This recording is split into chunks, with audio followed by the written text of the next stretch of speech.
নমস্কার, চন্দ্রিমা কিচেনে সবাইকে স্বাগত। আজ আমি তৈরি করে দেখাবো বাংলাদেশি বিয়েবাড়ির চিকেন রেজালা। আর এই রেজালা খুব সহজেই তৈরি করা যায়। আর আমি বিয়েবাড়ির বাবুর্চির আসল রেসিপিটাই আপনাদের সাথে শেয়ার করছি। আশা করি আপনাদের খুব ভালো লাগবে। তাহলে চলুন তৈরি করা যাক চিকেন রেজালা। আমি চিকেন রেজালা তৈরি করার জন্য 1 কেজি মাংস নিয়েছি। দিয়ে দিচ্ছি 1 কাপ পেঁয়াজ কুচি। আমি অল্প কিছুটা কিশমিশ নিয়েছি, 2 টেবিল চামচ রসুন বাটা, বাদাম বাটা 2 টেবিল চামচ, আদা বাটা 2 টেবিল চামচ। এখানে বাদাম বাটার মধ্যে আমি কাজু বাদাম বাটা, কাঠবাদাম বাটা দিয়েছি। বাদাম দুটোই সমপরিমাণে আছে। দিয়ে দিচ্ছি 2 টেবিল চামচ টক দই, দিয়ে দিচ্ছি হাফ চা চামচের একটু বেশি জায়ফল জয়ত্রী গুঁড়ো।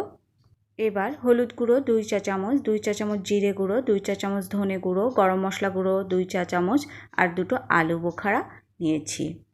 পোস্তদানা বাটা 1 চা চামচ আর দিয়ে দিচ্ছি স্বাদ মতো নুন। রেজালা রান্না করা খুব সোজা, শুধু মশলাগুলো সঠিক পরিমাণে দিতে হবে। দিয়ে দিচ্ছি 2 চা চামচ শুকনো লঙ্কা গুঁড়ো। এবার দিয়ে দিচ্ছি হাফ কাপ আর 1/4 কাপ তেল। এবার জল দিয়ে দিচ্ছি 1 কাপের কম, পৌনে 1 কাপ।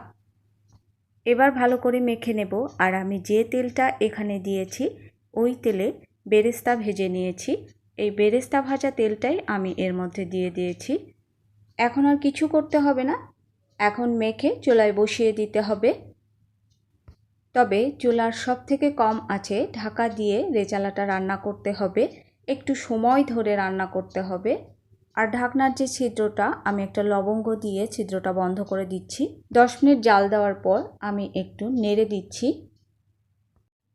বিয়েবাড়িতে রেজালা একদম বসিয়ে দেয় আর নামানোর আগে নেড়ে মশলা দিয়ে নামিয়ে নেয়। তো আমি একটু নেড়ে দিচ্ছি, যদিও নাড়ার কোনো দরকার নেই, তারপরেও আমি নেড়ে দিচ্ছি। দিয়ে দিচ্ছি 2টো থেতো করা এলাচ।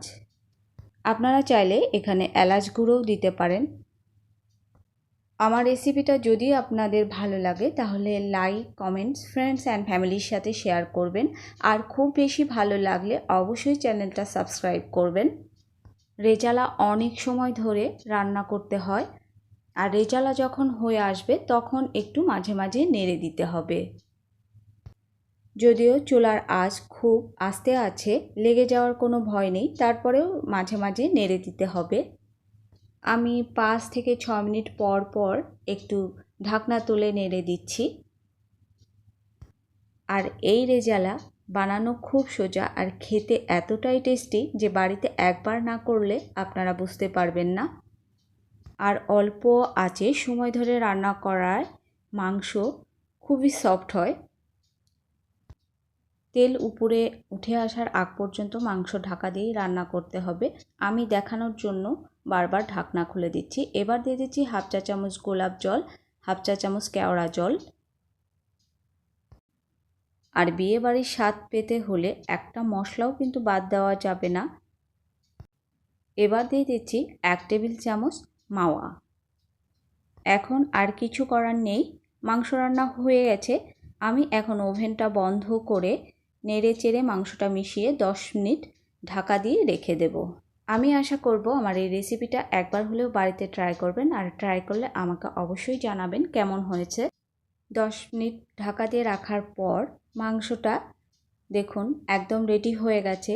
এবার মাংসের উপরে আমি পেঁয়াজ বেরেস্তা ছড়িয়ে গরম গরম পরিবেশন করব। তৈরি হয়ে গেল বিয়েবাড়ির চিকেন রেজালা। সবাই সুস্থ থাকুন, ভালো থাকুন। আবার দেখা হবে অন্য কোনো নতুন রেসিপি নিয়ে।